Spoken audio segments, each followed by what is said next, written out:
Anyway, get to what we want to talk about. I want to introduce Mr. Ben Jackson, who is here. He was born in Marion and worked in Hillsville at a place that I actually had a guardian, a warden a long time ago. Probably worked with the young man. He was an older man by the time he got there. And he has a fascination through starting out on his family tree work and ended up into the issue of fingerprints on the bricks. So, Mr. Jackson, all yours.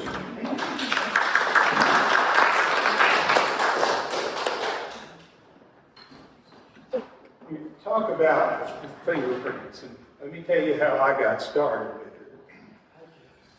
I wanted to know my family history. I really wanted to know all about it that I could find out. And I was really interested in cemeteries, because most of your slave cemeteries, all that's left is a rock. And I'm thinking, these poor people left this earth without a name. They just put them, buried them and put a rock there. So I started looking for slave cemeteries in southwestern Virginia, and I found quite a few. But it always touched me to be in a cemetery, and just the feeling that you got that I maybe found somebody that nobody's been looking for. And getting back to family history, my grandmother. And when you're a young child, your grandparents talk to you, especially back in the 50s and whatever, it's a whole different time. I didn't realize the story she was telling me, that I was supposed to be the storyteller for the family later on. So she started telling me about going to cemeteries as a young child. What's she talking about? Okay. But she said, one of the things she said that stood out was, they'll know that you're looking for them.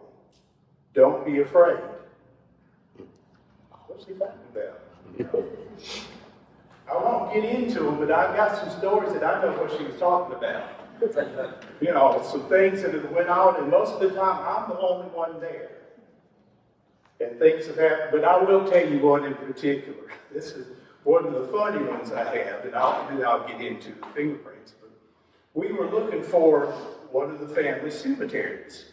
My brother and I, my wife, and my youngest daughter. We had looked all over this ridge, we could not find it, so we decided to split up, my brother and I. So my wife and daughter said, we're done with you two, we're staying right here. So they were in the middle. So he went up and I went down.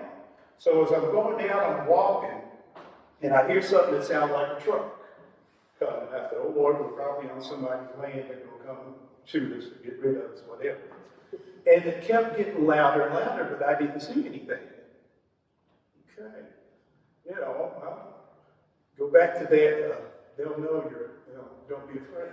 So it's a roaring wind, and it comes up the valley, up the road, but there's no leaves rustling or anything. It was just a big gush of warm air that comes over me. Now, I don't know if y'all watched the Cosby Kids or not, but I look like one of the Cosby Kids, and I'm looking, nobody else down here, nobody's moving, nothing I tell. So I'm going back up here where there's people. So I didn't say anything, and the brother came down, he didn't say anything either. So we're at the breakfast table the next morning, we're sitting there. And I said, I'm going to ask you something. He said, what's that? I said, did you happen to hear something sound like a freight train roaring up the... He said, yeah, and it was warm wind and nothing moved. I said, you felt it too? He said, yeah. So the doctor walks by, and my grandmother always said there will be something that happens that you'll know who you need to pass it on to.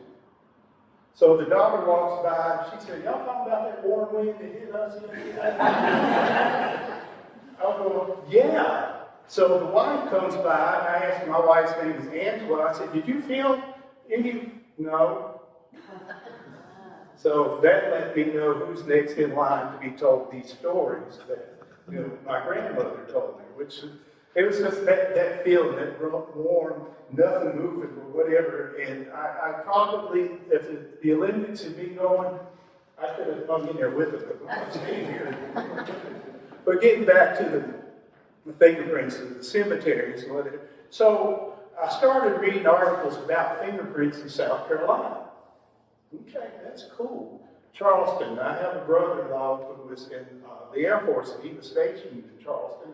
We've been a few times, but I didn't know anything about fingerprints. So after that, I was reading these things or whatever, and I'm going to have to go to Charleston. Gino and I were talking earlier, my wife hadn't been into this too much until lately. And I could bore her real quick talking about history, getting on her nerves and whatever. But I'm thinking, I can go to Charleston and actually touch a fingerprint. How cool is that? Okay, so I'm thinking, wow. But then the light bulb went off. You know, I got one light bulb and it comes on every now and then. Not all the time, but it comes on every now and then. And I'm going, well, why don't I look in Southwestern Virginia? Maybe, just maybe. So my wife had surgery. I don't know if you all have heard of the Octagon House in Adwood. Okay, so we know that it had to have had slaves there. We know that. I didn't know that they knew about this at the time, but I got in touch with Derek Orr, who owned the house at the time, which they turned it over, they're renovating it now. And I got in touch with him, and I asked him, could I come and look for fingerprints at the Octagon House? Sure. He said, I'll meet you there. So we were on the way back from Gatlinburg, and I had to take the wife to get her out the house so she wouldn't work when she wasn't supposed to. And I stopped and I said, well, Derek, I'm here to look for fingerprints. He said, we got some. You do? He said, yeah. He said, there was a second grade class here touring the house, and a little second grade girl asked what was those prints in the brick. Okay, let's go. Let's go. So we go down and he shows me the bricks, and they're beside what was the front door. So as we got to talking, we toured the house, and there was numerous prints all around the house. So if you ever get to go to the Octagon House, look for them. They're all over there. So I'm going, that's really neat. So we're on to something. So I started looking at articles of handmade bricks and when something was built, before the Civil War, during slave times. So I got started with that, and I got going to different places on my own. And I have to look at my places now, because when I get up here and start talking, I've been to so many of them that I tend to forget sometimes.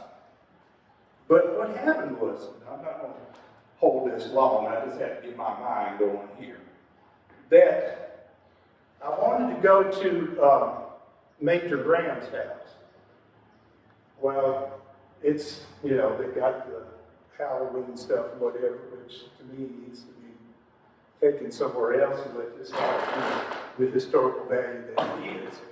I can't find anybody to let me on there. And from our family history, that should be my ancestors who walked the trail in this home. But I can't get there, and I asked my daughter who works for the police force, I said, how long will I be in jail for trespassing? She said, no, Dad, don't you do it. Don't do that. So I started going to different places, and I'm going to hit a couple of the major places, but there's some smaller ones in there. I went to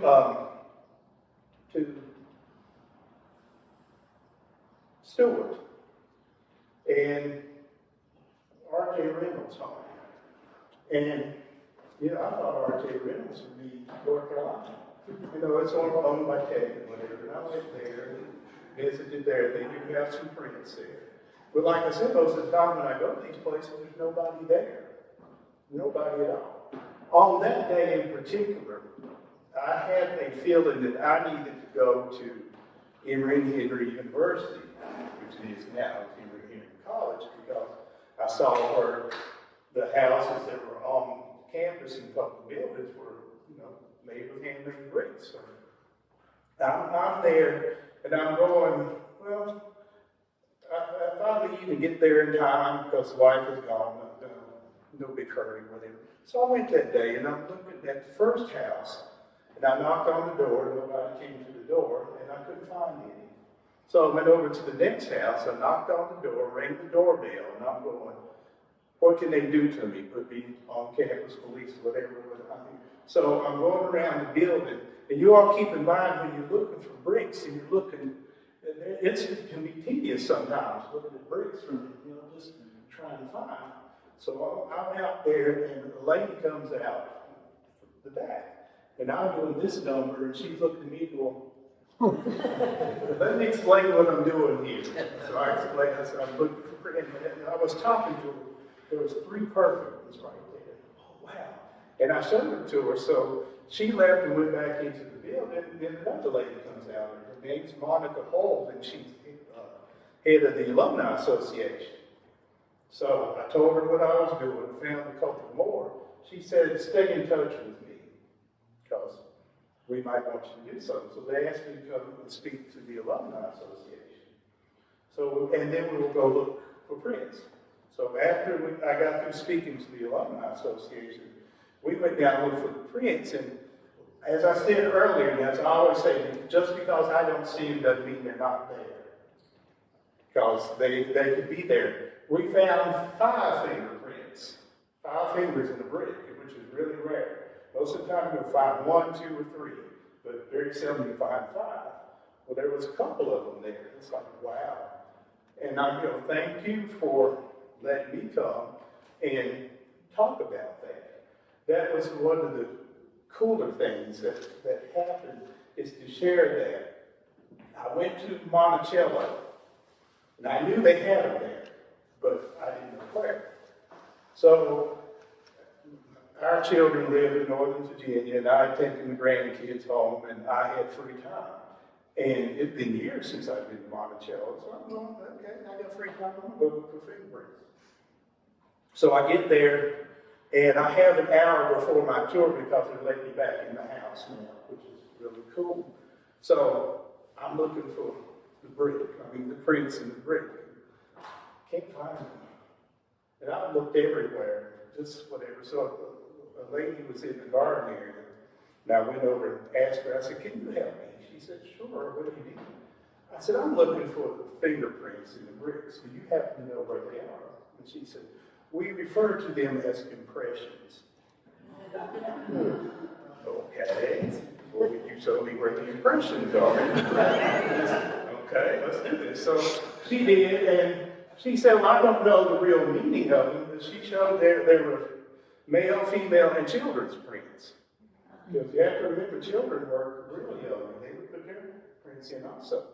So I'm taking pictures, I explained to her, she thanked me, and of course I thanked her. So I'm going, if I hadn't paid all this, I would really have to go inside, because it hadn't changed probably since I saw it last time. But let's humor myself, let's go through here. And I listened to the guy doing the tour, which is great. They have a Sally Henry's tour now, which is wonderful. That's fine. Everybody knows about Sally. But I was always interested in those people further down that don't have names that are the enslaved. So we went outside and we're getting close to the area where the fingerprints were. And I'm listening, I'm going, is he going to mention them? Is he going to? And we got closer and he hadn't mentioned anything. Oh, okay. Now how can I put this and not be the smart aleck? So I said, well, let's go back to grade school. And I did this. And he said, yes, sir. I said, are all the fingerprints in one spot or are they all over the house? He said, they're all in one spot and they're right over there. I said, no, they're right over here. Said, well, thank you for pointing that out to me, sir. And I got a little tap on my shoulder. And it's one of the ladies that was in the tour group, and she said, may I ask you what you're talking about? Oh, yeah, I said, well, he says, talk about these flowers. I can take it real quick over here and show them to you, where you can actually see them. She said, would you? So I start walking with her, and I look back, there's 7, 8 more people with us. And only a few left with him talking about the flowers, and I'm there explaining what it meant. And she said, after all was said and done, she said, this is the type of stuff that needs to be taught. And what I wish that people would do, if you're not going to have, speak a lot about it, you can say that we do have slave prints here. He could have at least said that and went on with his tour, but he didn't. So, you know, they're trying to categorize, and I listened to the Sally Hemings tour, they don't mention the prints. Oh, wow. Oh, okay. I sent a letter to them, and it's probably filed somewhere there. Because, you know, I'm looking every day. But what happened is when I went to Emory, the editor of Cardinal News got in touch with one of his whatever he does, writing, whatever, and said he had heard about my story through Emory, and he wanted an article on it, and for her to get busy. And her name's Carolyn Wilson, so she called me and we did an interview. And that's when everything took off. Because there were a lot of people that didn't know anything about fingerprints, and it took off. I got calls from all over the United States about looking and keep up, keep doing what you're doing and all the things you did. I got a letter from Zeb Gray at Montpelier. I didn't know a whole lot about Montpelier because everything was Thomas Jefferson they taught us. I know he's president, Madison was president and all this stuff. But he said, we have fingerprints here. And we want you to come and talk to us about fingerprints. Oh, he said it'd be good on your resume too. Okay, so we set up a time and I went up there and got the royal treatment. Zeb said he's even taken vice presidents on a tour. And I went, oh, they gave me a membership free for a year and all kinds of things like this. And I got to sit down and talk with them. They said, help us try to figure out a way to bring this out. Because Montpelier is really trying hard to include all the history now. So we sat down and talked for a while. He said, we're going to look for fingerprints. He said, I know where so many are, but there could be more. We found quite a few that he hadn't seen. We even found a brick with some initials in the brick that nobody had seen. It was JLM, something like that, whatever it was, Madison. I found that one. And that helped take off, and he's an interpreter there, and I'll go on. But the younger daughter that I talked about earlier, she's now an interpreter at Montpelier. Because she loves history and she wants to help bring it out. That's her part-time job. So she said at 10:30, Dad, I'll be talking, you'll be talking. Go with it. But it took off, like I said, I got a email just the other day from a guy in Philadelphia that's got a whole handprint that he sent to me to look at. Whoa. He said, do you think that's a print? I mean, when you're looking at the whole hand, yeah, I'm excited for you here. And that's how I got more started. The more I see, the more I want to see. Like I said, just because I don't see it doesn't mean it's not there. And it takes a while sometimes, but they're all over southwestern Virginia. The jail in Newbern, which is Dublin, I went there just on my own because I found out that, handmade bricks. So I went there one day on my own, and through reading the article, they got in touch with me to come, first of all, we look for the prints, and then I could go talk about it. Found some that I hadn't seen. I saw quite a few. And it's really great when you can go put your hands on something that nobody knew about or, had forgotten about. This really does something for you, especially if you love history. And that's where I come in. Like I said, there's other places that I've been and gone to. The Fort Chiswell Mansion. If you were on the sidewalk and you walk on the sidewalk, there's 3 prints on the sidewalk. If you ever go there, you go on the front sidewalk, there's 3 there that they're just there. If you don't know, it's like here. This was made out of handmade brick. Well, if people don't know it, even if you don't find a fingerprint, handprint either way, it's still history. These were made by hand. Somewhere somebody went through the whole process and they asked me about, what do you think, when they would put them up there and things like that. And I'm saying, well, there are those that are so obvious, but you couldn't have 20 handprints on a brick in front of somebody's house without it being concealed, or they make you redo it. So sometimes there's little areas that you never think to look. But that is somebody's autograph. You know, because I couldn't read and write. I don't know anything else to do except for maybe I can put my fingerprints in the brick. And somebody will come along someday and see these fingerprints. That gets me excited, you know. So Zen called me one day. He said, you need to get to Appomattox Courthouse, and get them excited about fingerprints. He said, there are some there, and there's a footprint there also. Well, the story goes with the footprint. As they were building the tavern there, the owner sent his daughter down where they were making brick to put a footprint in one of the bricks to put on the house. I don't know how true that is, but there is a footprint on the house.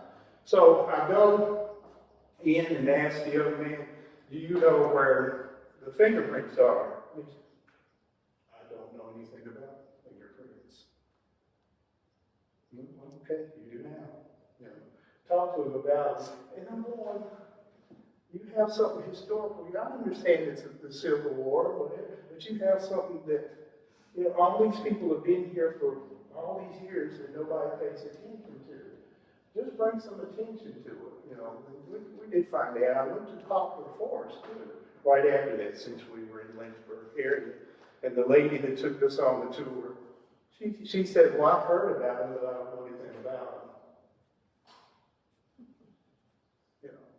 So you have to put some excitement out there for people to be interested in it. History is history. I can't help what happened then, but I want to know about it. You know, I want to know all that I can about it. But these things need to be brought out so that just like here in Floyd, when somebody rides by, they'll see this what was a former church, and those are handmade brick. We were talking earlier, this has lasted a whole lot longer than some of these new homes people are building, you know, that fall apart and all the things that come with it. I was in Marion not too long ago, and I spoke to a women's reading and learning group. Well, they don't read books, but that's a whole other, you know, it's a neighborhood group. And I was talking about the fingerprints and, you know, didn't know a whole lot about Marion itself, but the young lady who asked me to come, we went to high school together. And after the meeting, I went by to visit my sister, and she sent me an email. She says, on Main Street, there's a house that has fingerprints. Really? So I told my sister and crew, I said, y'all just got to part with me. And I asked her, I said, is there any way I can come and see him today? She said, I'm right here with the owner. Yeah, come on. So we're there, and I'm looking at it, and you would have no idea that on Main Street, and I don't know if you all have heard of Sally's Crying Tree in Marion also. Sally's Crying Tree was a little slave girl was taken from her family. The family was sold to people in Lynchburg. And she was the caretaker for the older lady who owned her. So she would go out every day, every evening, and hug a tree to get some comfort. Well, this tree grew up into a big, massive thing, and she would cry. It's called Sally's Crying Tree. What's ironic is the fingerprints. You can stand where the fingerprints are and look at the tree. But most people don't know that these two things are there. But the tree, the story that the tree, the great-great-granddaughter was my teacher. But she never talked about this until, say, 20 years ago. And then they put a little plaque and things there. And the tree was about to die, and they got it back to life. So you have that there. But if we don't talk about these things and don't tell people, you're not going to know. Y'all have any questions for me? Because I could rattle on for who knows how long here. And what I'd like to show you, and I hope I have enough for everybody. You heard me talk about the footprint. And here's a, give everybody if I got enough. That's your footprint. And these are prints from other places here. I think I have enough for everybody. If not, then y'all forgive me. Yes. It's all those.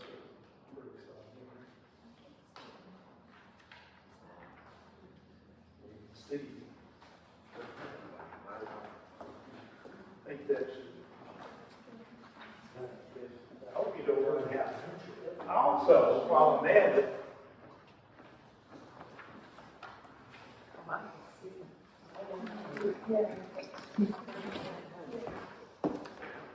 I carry my little stuff around with me here. I have a collection of historical stuff, Civil War and all kind of things in that era that drives my wife crazy. And I told my children, I said, if anything happens to me, you all get home so that you can protect my stuff from your mom. So she's going to throw it away. That's the same instructions I've given my kids.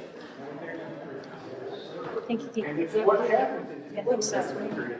I want to show this.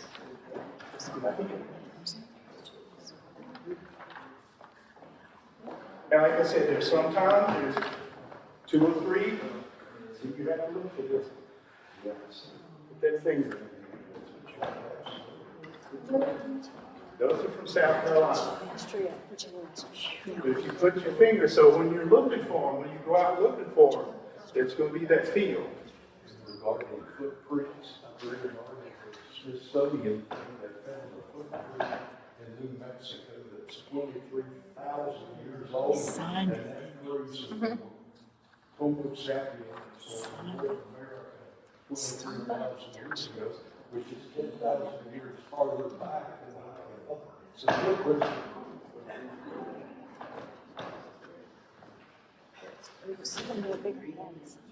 I wish I heard 50 years ago.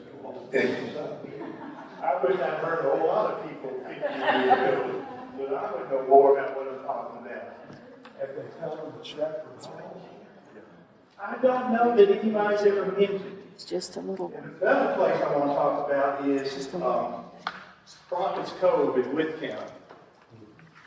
There's the cove, and then there's Prophet's Cove, and the church there was handmade brick. So that one in particular, when I saw that, the comment had been made and whatever, and I knew some of the local history too. I've got to go look for fingerprints at this church.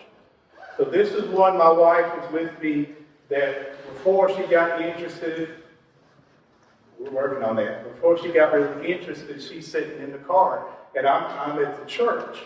And I went around the whole church, and there's only one brick with 3 fingerprints in it. And I heard them talking about the other day, and they didn't bring up fingerprints. So I'm going to have to talk to somebody. We're going to talk about these fingerprints. So I'm down there, and I do this little thing. If you've heard me before, I'm so happy when I find them. Yay, good job, good feel.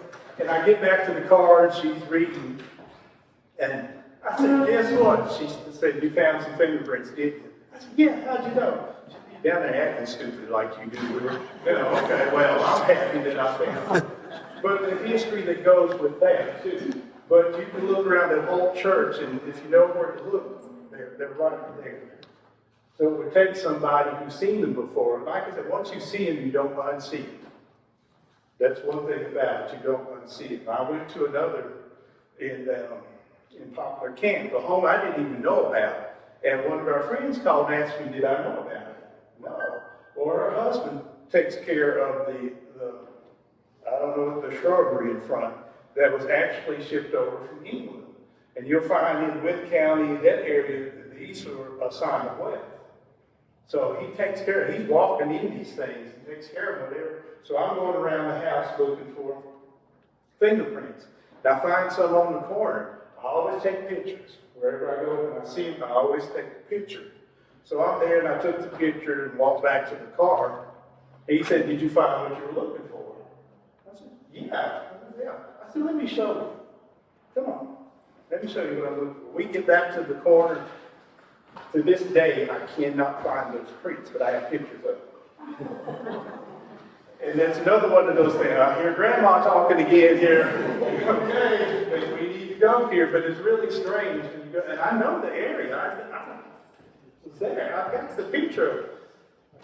Can't find it, so it's just another one of those things. So when you go into, like I said, when you see these homes or whatever, for me, they project to me.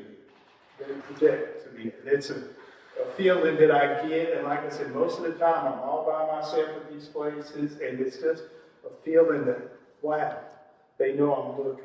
You know, it's you know, and if I can leave this impression with anybody that, you know, the bricks are here and have been hidden all these years.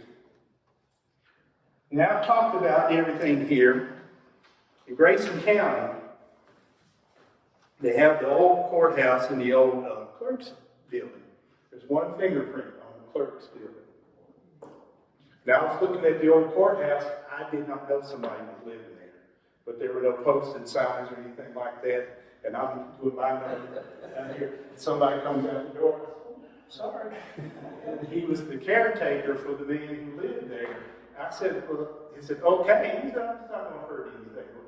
But I was in Williamsburg looking. You know, Williamsburg's got all kinds of things. And I'm doing this number. The wife was walking to exercise, so it worked out for both of us. She was happy, I'm happy. You know, 'cause I don't have to walk, whatever. And I got to do the whole morning. And I'm doing this number, and I feel somebody over my shoulder. And they go, what are we looking for? So I got to explain to her that we're looking for fingerprints in the brick, which got to say that, so we were the only two out there that whole time people walking with her. But she's there with me. And going through all these bricks. And the more I do it, the more I want to do it. Kentland Plantation in Wake Forest. I don't know if you all been there. Kentland Plantation, they had as many as 100 slaves at one time. Handmade brick. I didn't see anybody to stop me from going that day. Nothing was posted. So I had a good old time going to this house. Is probably the most of any places I've been all around the house, the prints that are in it. But in their smokehouse, which they're trying to restore, they got it all covered up, but there's a little section you can see into it. And I can get my camera in there, and there's one brick. There's one fingerprint on the edge of it at the smokehouse. And of all people to find it, my wife found that one. Is she excited? She, in a way, she was, because you know, when she's giving directions on how to find something, it ain't like everybody else's directions. Can't you see that? No, I cannot. Just, you come down, count the bricks down, so, you know, so we went through that for a while until I finally saw it. It's right there, right, I told you something. And she went back to the car. She was done. We had a contest at Montpelier. Zeb said, whoever finds the most fingerprints, I got a prize for you. Guess who found the most fingerprints? My wife. And she got this shirt free that I had to buy. And speaking of the shirt, the design on the back of it is in one of their slave quarters, and this is an actual made of handmade bricks, and they made it in the form of. Wow. You can see it, it's there, it's really cool. And I would want one of these shirts, and I had to, you know, she gets one free. She said this morning, I haven't worn my shirt yet. She probably not gonna find that shirt. Why should I not have two of them, you know? So that was, we did that one. The Bristow Battlefield. Y'all forgive me if I haven't look over these things, but Bristow Battlefield, my daughter lives not too far from there, so the grandchildren and I were there. Let's walk through the battlefield. I'm trying to burn out, basically. So we get to, there's a building on the right that was used as headquarters there, and they brick. So they do have some fingerprints there. And I was explaining to them, they were 7 and 5 and whatever, but they were real interested in it. The lady happened to, she said, can I ask you what you're talking about? And I showed her. She said, I've lived in the South all my life, and I had no idea about fingerprints. And thank you for doing that. You know, that makes you feel good when you know, I guess the best feeling is when you find something that nobody knew about. When you, like at Emory and Henry, they had no idea that they had fingerprints there. And that really, you know, I do nothing else right in life. I can go, you know, but what are they going to do with it is the question. That's my question is, okay, we spotted them, we found them, are you not going to talk about them? Or are you going to let people know about them? You know, I asked, well, why can't you, Emory's done a good job, they've got, you know, found names of enslaved that work there, so they got names. I'm going, what an opportunity for a sweatshirt or shirt with all the names on it and the fingerprints.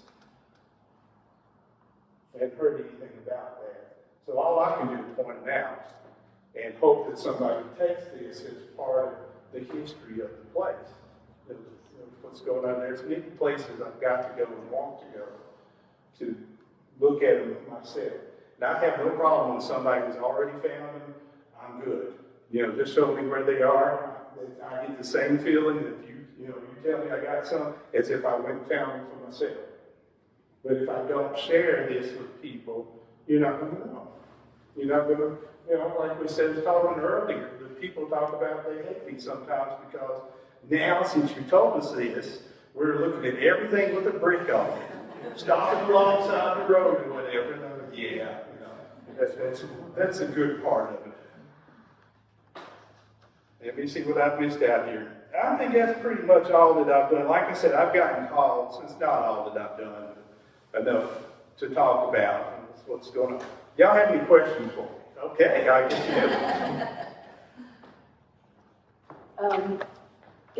Are you keeping like an inventory or a list of places where they are? Well, what I'm going to do, or want to do, is to form a little book with all the prints and where they are and the stories that go with them. So in the future, if I come somewhere, I'll have something that you can have to look at all these things. So I am keeping it documented. And I keep thinking I'm not going to go anymore. Then they say, you know, I'm going again. So when I can get it all together so that you'll be able to, if you're in this town, you know where to go and look for them, whatever. And it seems like it would not be that difficult for people to at least put a plaque or something near a location where they are. I mean, it could be like a trail, you know, the fingerprint trail or something. But at least people who come to the area would know that they were there and, you know that this is a sign of somebody's life. But so like in Marion, and I asked a young lady and her husband, you know, if it's your private home, you don't want everybody in your yard looking for anything. And I asked her, I said, how far did we go with this? You know, can I take a picture of your house? Well, she said, yeah. I said, but I'm not going to put a place or wherever, just an area, so that, you know, somebody won't be in your yard and you don't know what's going on. The plaque thing would be great if they, you know, just to say, acknowledge. The Octagon House, they have in their brochure now, they are acknowledging that we have fingerprints in their brochure, which is great.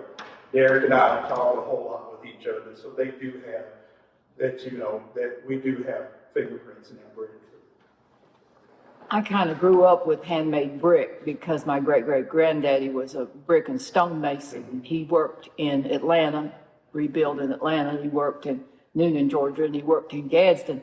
And what he did in Gadsden, Alabama is he took his whole troop of people that worked for him, loaded them up in wagons in Noonan, and they went to Gadsden and rebuilt the town there after a fire, but that's another story. But at any rate, I can usually spot a handmade brick because I grew up with it. But I had no idea they were signed with fingerprints. That is so thrilling. I can't wait to go look. Now, the thing is, I know his house in Gadsden was built in 1880, and I want to go look, you know, did they continue signing even after freedom? Well, Virginia, you know, it was against the law to teach a slave to read or write or whatever. So when you get more so, you know, the war was over basically 1865 or whatever. Of course, there's still going to be a little time in there that you're going to have prints, but as time went on, you got the factories and whatever. So, you know, He didn't go to mechanization because, and his business died when he died because it would take men's jobs away. and that he refused to do it. But are there any brickyards left? Is there any place we could go to research where they were made? Well, see, that, They just go away, don't they? what happens is that they most of the time built them somewhere near where the building was. And something built over it all. Yeah. It was just like in Henry University, you can stand and look at where they got the clay and what it is, but it's behind the football field. Yeah. So, Yeah, I know he bought property all over Etowah County just for the clay. And that, you know, he would have the clay source there and different formulas that they made to make different colors of brick and stuff like that. So this is exciting. I can't wait. I'm gonna go look at bricks. Yeah, I think that, and well, gotta get back to Noonan too, because he married a brick mason's daughter. So we know for sure there was a brickyard there. You talked about private property and the issue with access to it. In the ones that you found, how many of them are on public property or property that's accessible to the public? quite a few, just look at the year and whatever, where is it, Buchanan.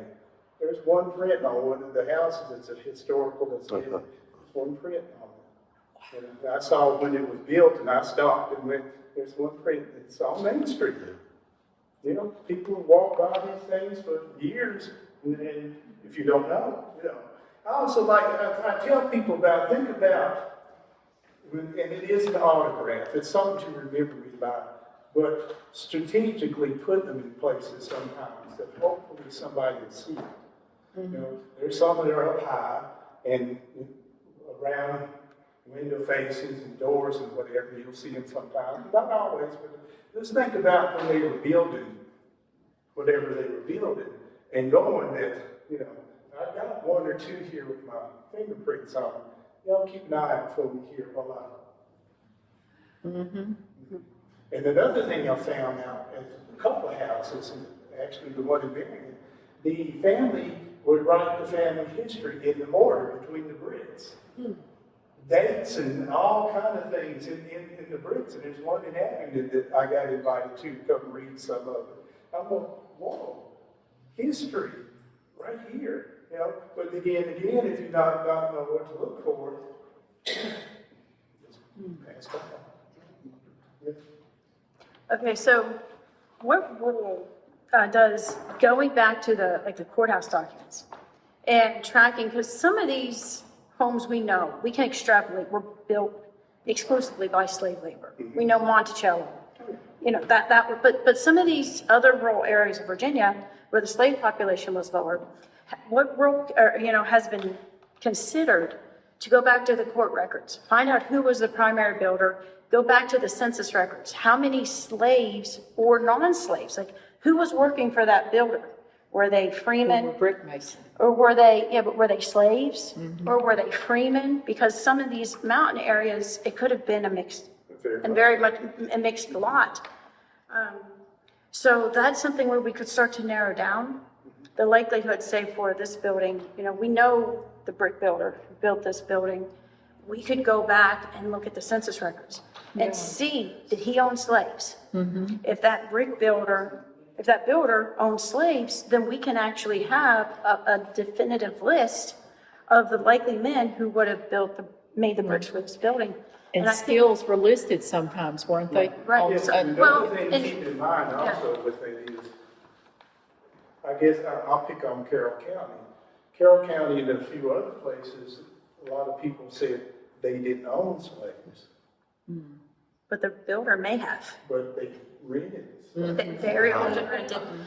So it's true what they say. And the person who owned the home may not own slaves. But the person he hired to build that may well have had his, and it's very likely they would have because it's such a labor intensive process that if you have the opportunity for that, so it may be something that just knowing who the builder was, we can go back to the census records and start to get some names for the men who may have been making these fingerprints for these That's a hard buildings. thing to do is It's get very family. labor intensive. One of the hardest things for me to do that I found is get black families to talk about slavery. Yeah. And it's really hard. When I talk with people, most of my audience, there's no black people in it. When I try to talk to them, it's trying to, I know what my grandmother and the people said, or whatever, but you'll hear those, I won't talk about it. It was a terrible time. Now, I can understand that. And going back to Montpelier, they have the Descendants Committee there now. And they asked me, because Deb asked me, he said, well, how do you feel? He said, we have one family member that she can't come into the house because of how it makes her feel. He said, how do you feel about that? I said, well, for me and my Georgia history, if somebody said that my great-great-grandmother was a house slave and she walked actually where we are, I'd be delighted. I can't help what happened there, but I'd be delighted that we got to go back this far and be able to trace. I said, so it's all in who you are. And I said, I think that's because people, their lack of knowledge about the history. This was history. Montpelier, these people went to Washington with the presidents and whatever, so you have a whole different type of atmosphere. And one of the things that Jefferson and Madison did, they were getting a lot of flack from other countries. You're talking about being free, but y'all have slaves. So Jefferson built a Mulberry Road. And if you go to Montpelier, you'll see the slave houses that were close to the house are painted, look good. And Jefferson's, most of those were his children and relatives, so they were very light complected. So when the dignitaries come, these people are happy and working, and so slavery's cool. That's what they did to knock that in the head, so they wouldn't get so much slack from it. That's why I said I'm always interested more. So love the story of how Sally Hemings. I can tell you about my family. We got the same story, whatever. But it's those people that once they died, dig a hole, rock.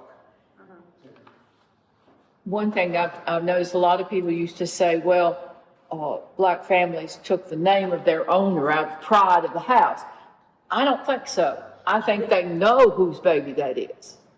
And they took the name because it was But I've sired. read stories about that, and you're right with what you're saying. Those people who know that they're probably direct descendants of their slave owner, they said to keep that name so in the future, if you get sold somewhere, you'll still have that name. And if we find you later on, you still have that name. Like I said, if you go over the bank a little bit longer, they most of the time assume the name of whoever owned them at the time. Huh. So you think might it- have 4 or 5 different names that you were sold. But the closer you were to the house and the dignitaries, it was more precise. Census records would have played a role there too. Because the slave was listed under the owner. And so the slave might not have a legal last name, but they were listed under the slaveholder's name. And so the census records would have, made like that subgroup that contributed to that. Have you had a chance to look at the brick here at this church? I actually have. And Oh, have boy. you found prints? I think I can't say for sure, but I think you do have some. We know that Henry Dillon built this church. We have a diary of his. It was either 1851 or 1852 at the museum. And he cataloged or recorded every day the weather, what he was doing, where he was working.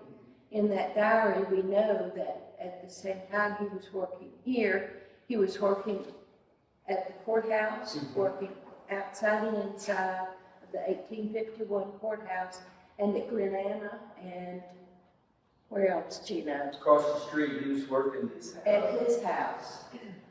And Boxwood Garden. so, and there were notes that said when they were making brick, or laying brick, or just brief, the activity. So my thought or question, or here in Floyd, we know that there were slaves at Glen Anna. Henry Dillon, I don't think had any. Yeah, he did. He did. I think his diary mentions going to a slave auction in Bradford one day. The place that I would like to see Mr. Jackson go would be Rose Hill. Because there were lots and lots and lots of slaves there. That was the biggest slaveholding family in Floyd, the Helmses. Well, I said lots and lots, but compared to everybody else. And I would think that there would be a considerable potential there too. Okay, I missed that. Thank you, Alice. I missed part of that you went to an auction. I think that's on our website, that his diary is on our website. If not, I hope maybe we can get it there. Will you write something for our newsletter and let us take a picture of you with your hand on that brick or one of those, maybe?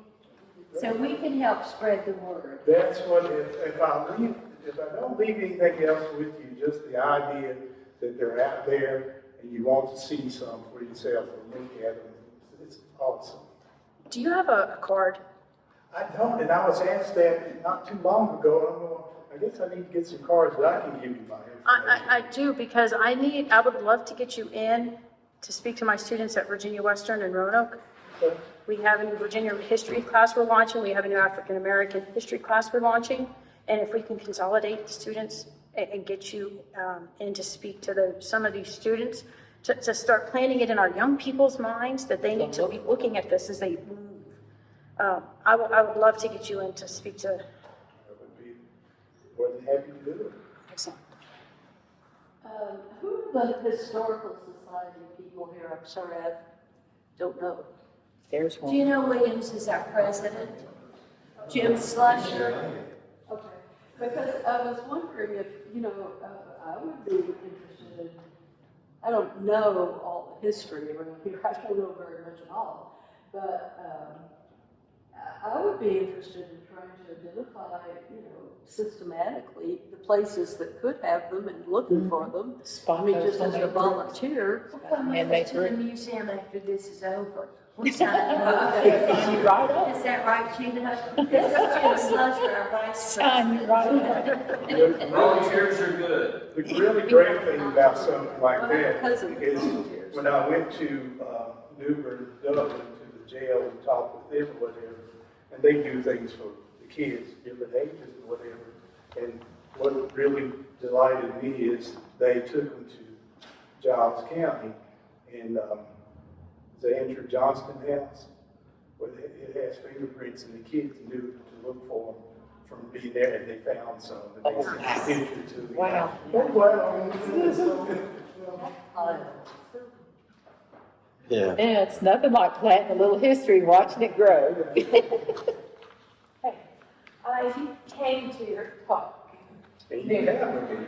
and I brought you some bricks that my nephew had collected from chimneys in Woodlawn. And one of them had a footprint, and I think one or two had fingerprints. I still have pictures of you brought. And two were just so old, they were just black as could be, and their dates were preceded the ones with prints. So I think the point here is you don't have to find these in the fancy ancient buildings that they could be. It makes me think of this house they just tore down on the road. Like, keep your eyes open more locally. And these were just piles of bricks from old chimneys. You saw me almost pass out when you were showing So it was pretty cool. And I just think that's an important It is. thing, that you could find it in other places. Right. too. Exactly. Do you know if they found any fingerprints when they took down that water cistern structure there in Newbern? They just had to take it down because of the. I don't know, and I'll have to talk to April about it. She and I stay in touch a whole lot with each other. And she asked me to come back to different things, but I'll have to ask her about that because She knows her stuff too. Yeah, she does. Enjoy talking with her. I'll have to ask her about that. And are you aware of a place called Randolph, or it was the Randolph Plantation down perhaps in Halifax County? I was taken there 30 years ago back when I was in the real estate business. I had never seen a brick Johnny house the length of from me to you to about 8 or 10 was over a trench and flushed with, and it's all way back in time. There was a huge plantation there, but there's some brick structures left. I don't know if you're aware of I'm that. not aware of it, but, they called them privets, is what they called them at the time, which is ironic. My grandmother used to, if we had to go to the bathroom, we had to ask the people, could we use a privilege? Privilege. And I talk about my name. My grandmother called me Benjamin. My name is Benjamin, but she called me Benjamin. Why she do that? The Gullah Geechee language from South Carolina, whatever. Have you all ever talked with somebody? Yes. From Yes, it's wonderful. Bloodline has not been broken in that language. My sister-in-law, my wife's husband, my wife's brother's wife, pure Geechee. Ooh. And she comes and she loved picking on me. And she kept going, Anna,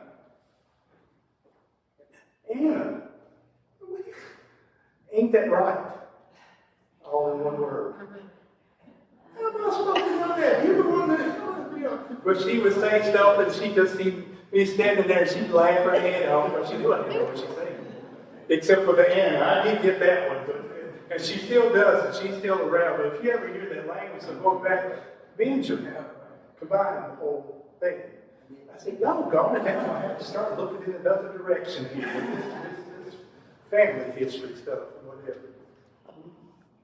Anybody else? I enjoy what I do. I can't really put it out like if you could really get the personal sense that I get in talking about it, it's just unreal. And I don't know how I put it out there just the best way I can. And I do get better every time I do it. So, I know the first time I did it, okay, but it's all okay. But like I said, if I can leave with you all just that thought of that you're going to look for and pass it on. Plant, as you said earlier, plant that seed. And somebody else will want to do it. Somebody, hopefully, whatever. And before you know it, we'll have people looking, acknowledging these things. So it's like I said, because I can't do anything, I can't read it, I can't write it, I can put it in the brick. It might take you 100, 200 years later to find it, but somebody one day is going to touch that. And that's what we have. So I'm done.